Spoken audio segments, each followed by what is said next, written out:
हमारा देश भारत जो रहस्यों से भरा देश है। इस देश की सभ्यता जितनी पुरानी है, लगभग उतनी ही पुरानी यहाँ के मंदिर हैं। हजारों सालों से अपनी जगह पर खड़े मंदिर कई राज अपने अंदर छुपाए बैठे हैं। भारत में मौजूद कोई भी मंदिर ऐसा नहीं है जिससे जुड़ा कोई रहस्य वैज्ञानिकों या फिर आम आदमी की चर्चा का विषय ना हो। दोस्तों, आज हम आप लोगों को एक ऐसे ही मंदिर के रहस्य के बारे में बताने वाले हैं जिसके बारे में जानकर आप लोग चौंक जाएंगे। दरअसल दोस्तों, हिंदू धर्म में 4 धाम की यात्रा का बड़ा महत्व माना गया है। आज हम इन 4 धाम में से एक ओडिशा के समुद्र तट के किनारे बसे पुरी में मौजूद जगन्नाथ मंदिर से जुड़े रहस्य के बारे में बताने जा रहे हैं। ये मंदिर भगवान विष्णु के अवतार श्री कृष्ण को समर्पित है। हर साल यहाँ लाखों श्रद्धालुओं का जमावड़ा लगता है। 800 साल से भी ज्यादा पुराने इस पवित्र मंदिर के दर्शन करने के लिए देश विदेश से लोग आते हैं। आज हम आपको इस मंदिर से जुड़े ऐसे रोचक रहस्यों की जानकारी देने जा रहे हैं जिनकी सच्चाई के बारे में आज तक पता नहीं चल पाया है। मंदिर में नहीं सुनाई देती समुद्र की आवाज। दोस्तों, कहने को तो ये मंदिर समुद्र के किनारे पर बसा है, लेकिन मंदिर के अंदर समुद्र की लहरों की आवाज किसी को भी सुनाई नहीं देती है, जबकि समुद्र पास में ही है।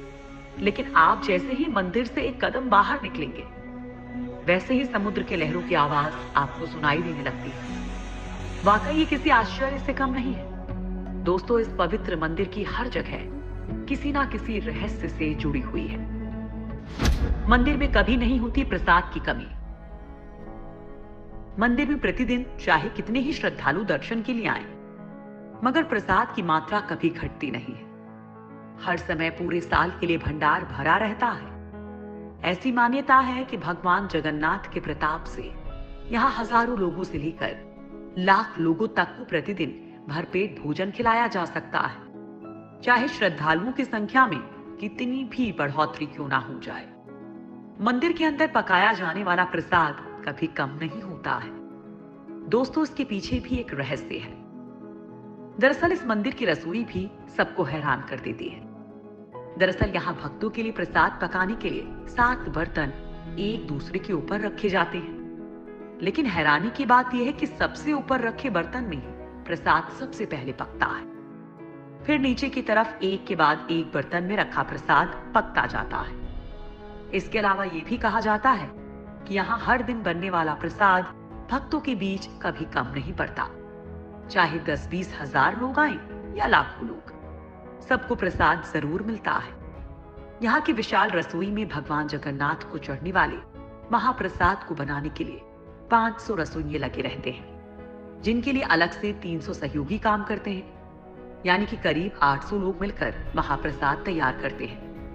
दोस्तों, कहा जाता है कि मंदिर का प्रसाद तभी खत्म होता है जब मंदिर के दरवाजे बंद कर दिए जाते हैं। भगवान जगन्नाथ के मंदिर में आज भी कई ऐसे चमत्कार होते हैं जिनका जवाब विज्ञान के पास भी नहीं है। पुराणों के अनुसार जगन्नाथ मंदिर को धरती का बैकुंठ माना गया है, क्योंकि भगवान श्री कृष्ण आज भी यहाँ मौजूद माने जाते हैं। पुराने समय से ही यहाँ की सबर जनजाति के आराध्य देव हैं ये, और ऐसा कहा जाता है किसी वजह से यहाँ भगवान विष्णु का रूप अन्य मंदिरों की अपेक्षा थोड़ा अलग नजर आता है।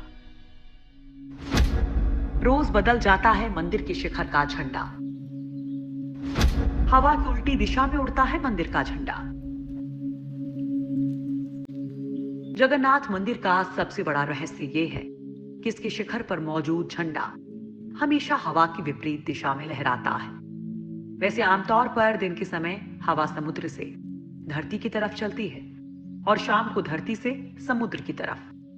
लेकिन आपको जानकर हैरानी होगी कि यहाँ ये प्रक्रिया उल्टी है।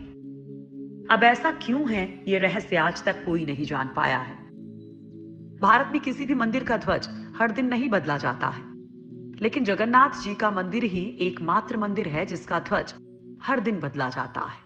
हर दिन एक पुजारी को ऊंचे गुम्बद पर चढ़कर ध्वज बदलना होता है।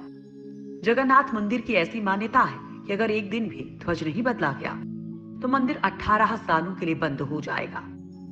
जगन्नाथ मंदिर के शिखर पर एक सुदर्शन चक्र लगा है, जिसके बारे में कहा जाता है कि उसे किसी भी दिशा में खड़े होकर देखें, पर ऐसा लगता है कि चक्र का मुंह आपकी ही तरफ है। इसी तरह एक और रहस्य ये है कि मंदिर के शिखर की छाया हमेशा अदृश्य ही रहती है। उसे जमीन पर कभी कोई नहीं देख पाता।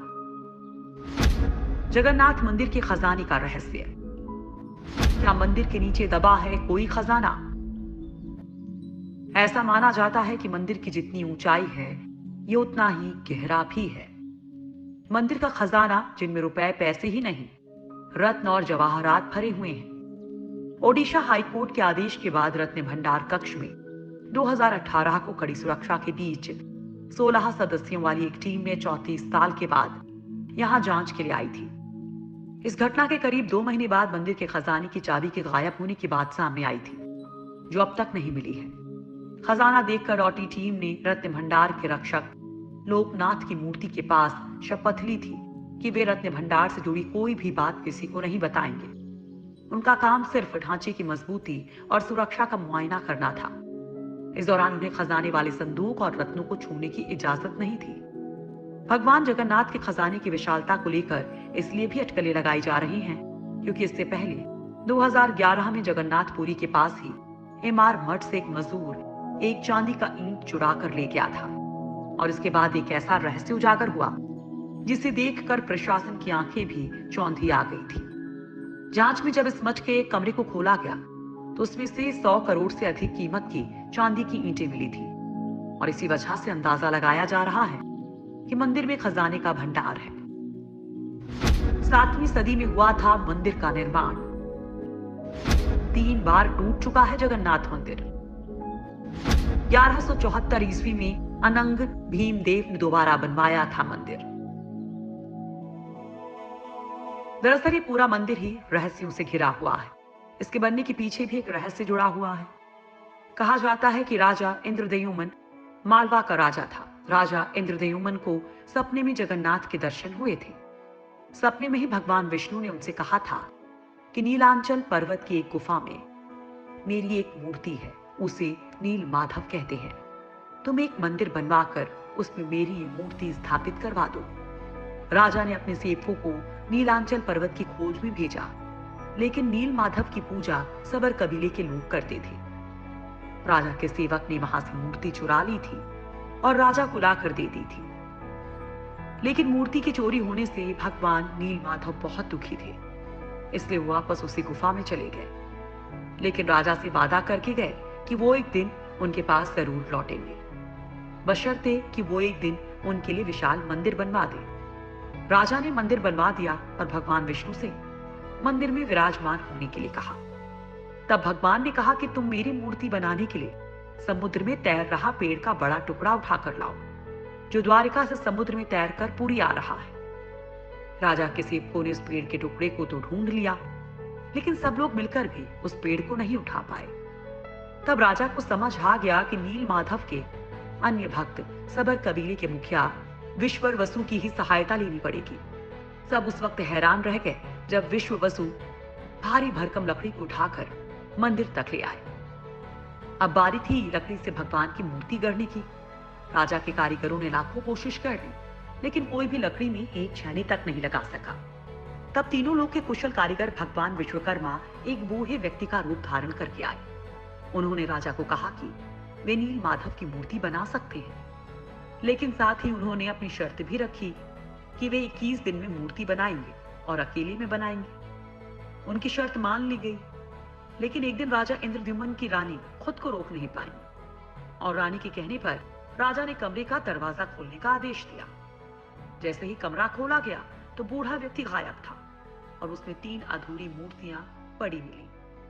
भगवान नील माधव और उनके भाई के छोटे छोटे हाथ बने थे, लेकिन उनकी टांगे नहीं, जबकि सुभद्रा के हाथ पांव बनाए ही नहीं गए थे। राजा ने इसे भगवान की इच्छा मानकर इन्हीं अधूरी मूर्तियों को स्थापित कर दिया। तब से लेकर आज तक तीनों भाई बहन इसी रूप में मंदिर में विराजमान हैं।